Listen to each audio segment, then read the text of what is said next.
মাননীয় উপদেষ্টা মহোদয় নিজে খুব ভালো মানুষ, নারীদের পক্ষের মানুষ, কিন্তু ওনাকে আমলারা ব্যাপকভাবে মিসগাইড করছেন এবং উনি সেই ট্যাবলেট খেয়ে বসে আছেন। এই 930 কোটি টাকার নতুন লুটপাটের প্রকল্প আনতেছে এবং কত অসভ্য, কত অসৎ এই আমলারা। দেখেন, এই 2000 নারী কর্মকর্তা কর্মচারীদের থেকে প্রতি মাসে গত 7-8 বছরে 2500 টাকা করে বেতন কাটিয়ে রাখছে। আন্দোলন যারা করেছে তারা গত 2 মাসে বেতন পায় নাই, এরা শিক্ষা ভাতা পায় নাই, এরা বাচ্চাদের পাহাড়ি ভাতা আছে, দূর প্রান্তিক জনপদে থাকলে আলাদা আলাদা ভাতা আছে, গাড়ি ভাড়া আছে, এইসব ভাতা কেটে রাখছে। বছরে 2 মাস 3 মাস 4 মাস টানা বেতন দেয় না, আটকায় রাখে। 6 মাস পরে একবারে বেতন দেয়, ওইখান থেকে আবার টাকা কেটে রাখে।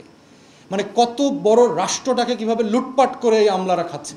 এই সিম্পল সমাধানটা বাংলাদেশের ইতিহাসে আমরা তো শত শত আন্দোলনে সংহতি প্রকাশ করেছি, কখনো দেখি নাই 72 দিন ধরে মেয়েরা 2000 মেয়ে এখানে এসে প্রেস ক্লাবের সামনে বসে আছে, এটা কখনো দেখি নাই।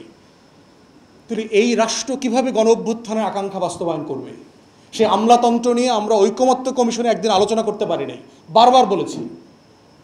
পুলিশ সংস্কার নিয়ে সিরিয়াস কোনো আলোচনা আমরা করতে পারি না ঐকমত্য কমিশনে।